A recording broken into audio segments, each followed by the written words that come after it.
Hello?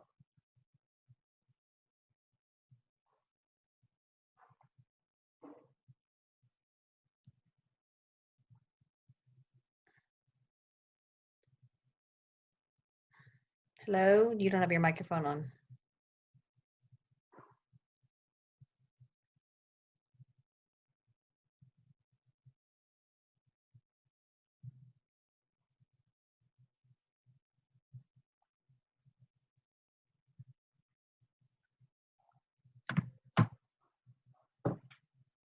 Hello? Hello, how are you? I'm good, thank you. How are you doing? I am okay. Oof. I thought I had a lot more time than I did, but I was like, okay, wait, it's what time now? Oh man, never mind about the doing the eyebrows really nice today. Let's just get done. There you go. There you go. Oh, I love the background. Oh, thank you.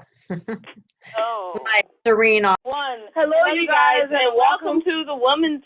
We can't say it today. Oh, I was trying to give it to you. No. I was like, no, I'm gonna be gracious, and we're gonna do it together. Oh, you're being gracious. Okay. Narcissism is a thing, and it needs to be fed constantly. Only someone knew your name. Oh, my name, yeah. When you actually have a name. My name is Winona. And we're in the women's cave, so that's exciting. I'm Winona. And I'm Jade. Yeah. Woo-hoo! 5-5.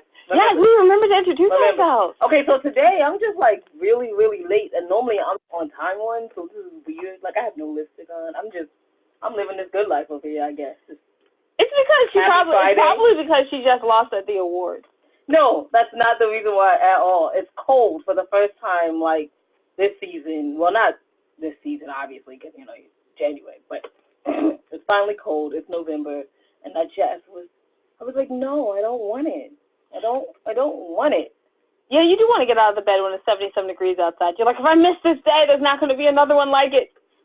But when it's, like, chilly and the leaves are falling. And it's windy, you're like, there's going to be, like, 4 more months of this.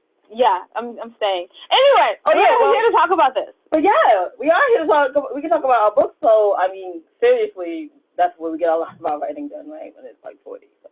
Yeah, it's true. We'll probably be writing. And oh no, what's worse is we'll be in Chicago next week. Yeah, that's sad. That's very. But we're for a good cause though, so that's all that matters. All right, so we'll talk about the book. So we have "And I Thought Divorce Was Bad with Other Life Lessons," which is available on.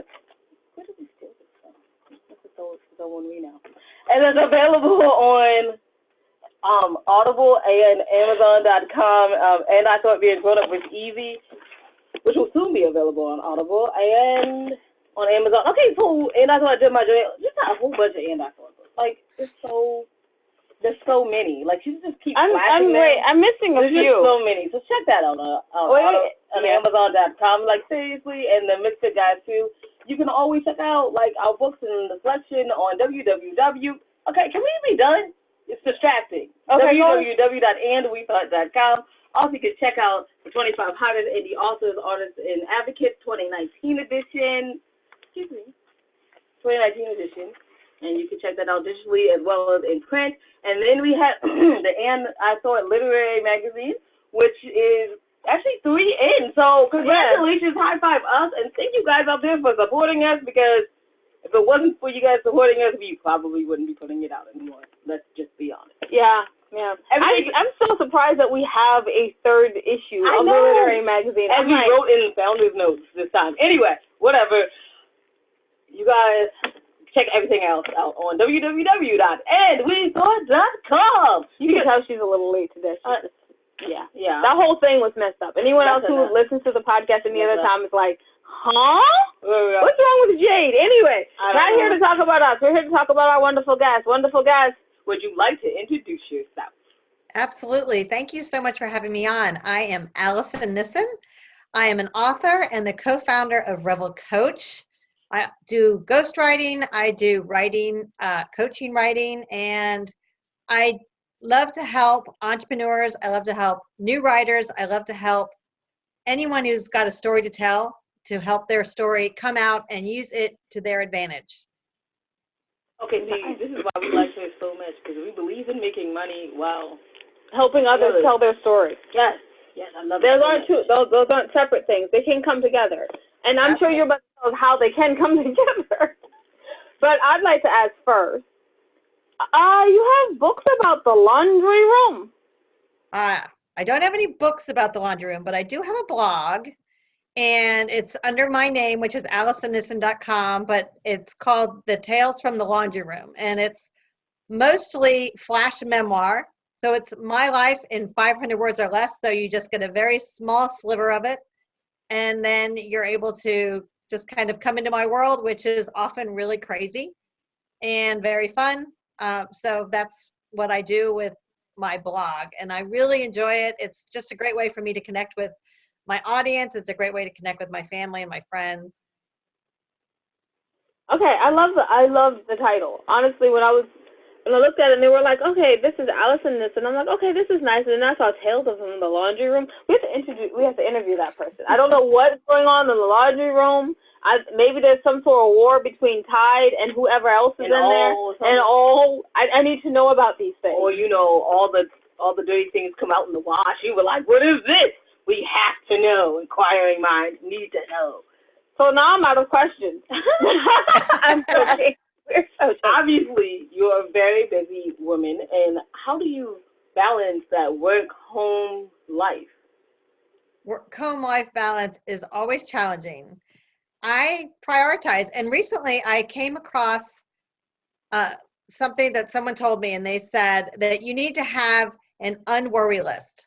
You can cross off the things that you shouldn't worry about, meaning you put them on your list like, I am not going to worry about this. So I have my priority list, and then I have my unworry list where I'm not going to worry about anything on that unworry list because they're not worth worrying about.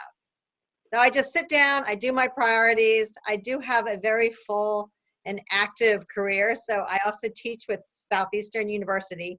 So I have teaching, I'm teaching students with Introduction to Humanities, Introduction to Literature, and Theater Appreciation. So those keep me very busy, along with I am currently the president of the Florida Writers Association, and that is a 1,500, maybe 1,700 member trade association in Florida for writers. And we just had our big conference, which was so much fun. I love, love, love going to writers' conferences and connecting with all of the writers because everyone's got so many different stories to tell. And then, of course, I have my writing and my editing that I'm doing. So I am ghostwriting a book right now with a woman who's got a inspiring story. And then I'm also editing a story for someone who he was a Persian Jew who got his medical degree in Iran and then moved to the United States, but he has all sorts of stories, and those have been really fun and inspiring to read and edit, and it keeps me busy. Absolutely. Yeah. So the question was, can we join the Florida thing even though we don't live in Florida? Right? Absolutely. No, you know what it really was. She's giving you the PC version of that question. I'm joking. I am. She's giving you the non-narcissistic one. Yes, go ahead. Can we join although we're not in Florida? That's 100%. 100% you can join. Absolutely. We have members we actually have members all over the world. Okay, that's extremely exciting because, we live in Maryland, and so we're trying to always run away from the cold. I'm going to tell you that we have the best conference. So, I'll put it up to anybody else's conference. So it was a lot of fun this past time. I got to interview Jonathan Mayberry and Sherilyn Kenyon and Delilah Dawson. I was moderating their panel. It was so much fun. Oh, okay. So now the real narcissistic question is, why did I get an invite? She really is joking. I am joking. So you said theater appreciation class. I know. I went past all the literary stuff. It's like, oh, that's literary. That's nice. That's literary. Theater appreciation class. Does that really involve going to the theater? Say that one more time. Does that really involve going to the theater? It involves, I teach it online, so it sounds kind of crazy, but we have a lot of video clips that we can use. The students are able to go to a live production and then write about it for a little bit of an extra credit project. We have a unique program in that we start with Greek theater and then we go through the different types of theater that as they evolve into the 20th century. So we don't really have anything that we're doing that's ultra new. But it is really fun for the students, and they get to explore and learn about theater appreciation, because so many people, it's not drama, it's not acting, but it's learning about the theater and learning how the theater has impacted society, and then how it's impacting through the humanities, and how we all interact with it, and how we can tell stories using theater. So do you feel theater appreciation class, teaching it, following the syllabus, has it assisted you in making your writing more robust? Absolutely. Absolutely. So it's every time I start, it's like a refresher in my story platforms, in, oh, well, here's how you have a good beginning, a middle, and an end. And then it reminds me of the structures that we should use, maybe the different types of drama you can get into your story, because every story needs tension. Everything needs a little pull. And if it doesn't have that pull, the audience will not want to turn the page. When you're thrown into drama, if you're actually just watching it from the audience as a live production, it's moving along.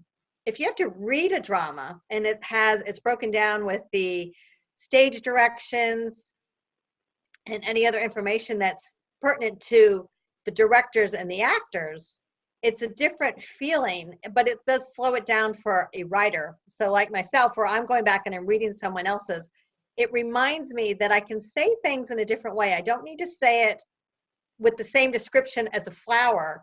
You can use different ways to have that tug and pull for your audience without using your standard descriptions that often accompany writing. So you write scripts? Actually, I don't write scripts. Maybe I should try. Absolutely. Yes. Absolutely. I mean, I just tell people to go ahead and try whatever you want to. I mean, even if it's bad, though, you should try. Besides, you already sound like the way that I got started in scripts was, I don't know. This shouldn't be a me story, but whatever. It's gonna be about you. It's gonna be about me. I'm sorry. The way I got started was that some teacher walks up to me and goes, "Hey, we need someone to represent the school, and you're a decent novel writer." And I said, "Oh, okay." And then I learned how to write plays, and I recognized you don't have those wonderful descriptions of walls and cracks, and the night was breezy and it was cool. All you have is dialogue and direction. And that's it. It's literally just taking everything out and making the dialogue do the work, like you just said. And so I was like, oh, she must. And if you're already doing that, then you might as well. Just go ahead. Just write 15 pages and be like, yeah, this is a short film. Anyway, let's get off of this. I went the wrong way completely. Did you go the wrong way? It's I not did. really a wrong way. And should we be admitting that we went the wrong way? Yes. Dang it. You're right. We should definitely be admitting we went the wrong way, so everyone will know. True. Back to the right path. Literally the right path. Literally the correct literary path. I was going for a third L, and I couldn't find it. I don't know. Yeah, but anyway, I was going for an alliteration. Anyway, back to the literally correct literary path. So for anyone who is starting off or is a student in like your intro class and goes, oh, you know what I really want to do? I really want to become a writer. What three tips would you be like, you have to know this in order to actually write a novel or a short story? Two entirely different subjects, short story and a novel. And as we just entered National Novel Writing Month, all those writers out there who are sitting down to write their 50,000 words. So 50,000 words, a novel is daunting.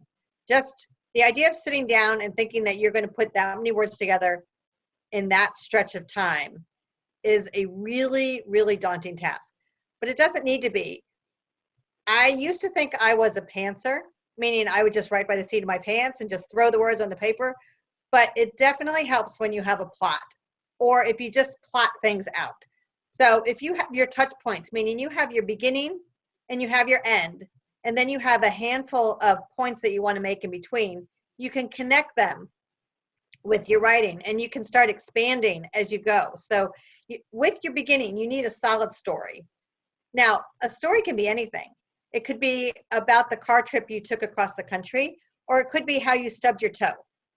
It doesn't have to be a crazy story. It doesn't have to be something that is out there. You don't have to build another world if you don't want to. You can keep it right here, or you could just build your own world if you want. So if you're going to get started with writing, I would, let's see, first thing I would suggest would be to sit down and start putting your ideas on paper.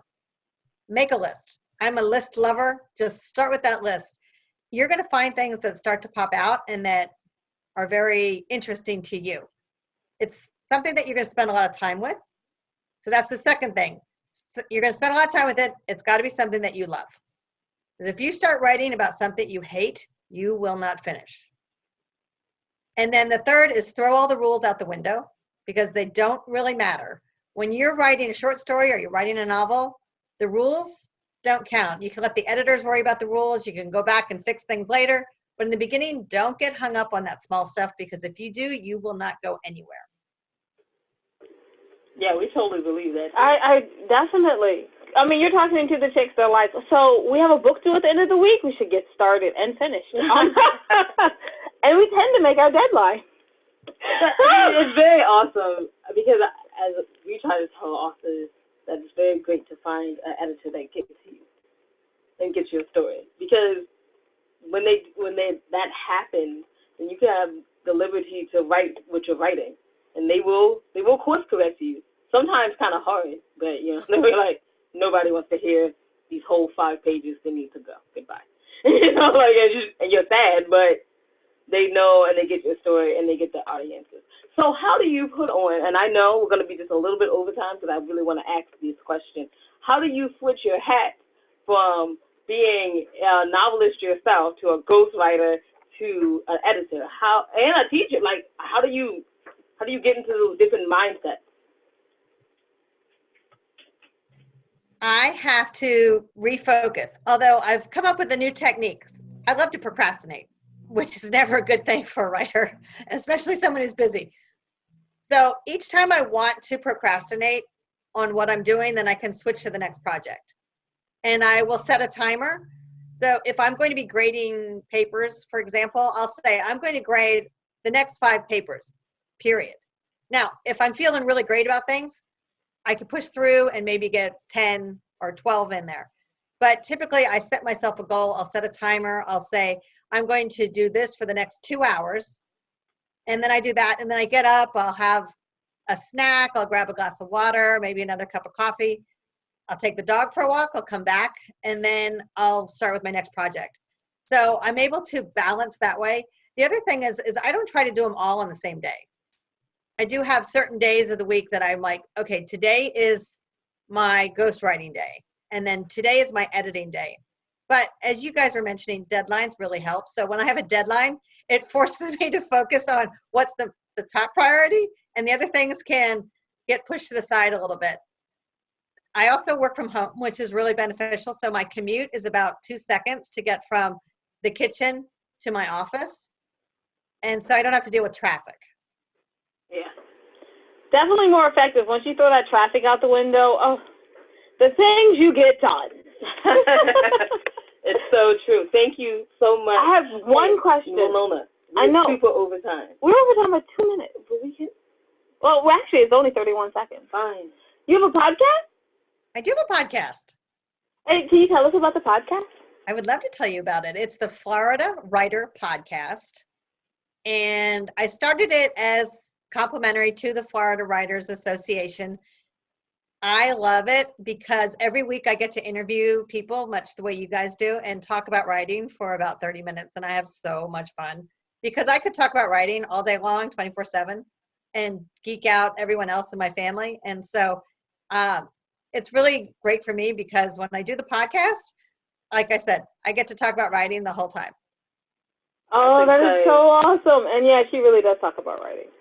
I think I got a hold of like one episode. That was it. But where can you find this podcast? And more information. Oh, wait, I'm sorry, Jade. This is my question. It is your question. I'm stomping on your land. I know. Get off. Tramping.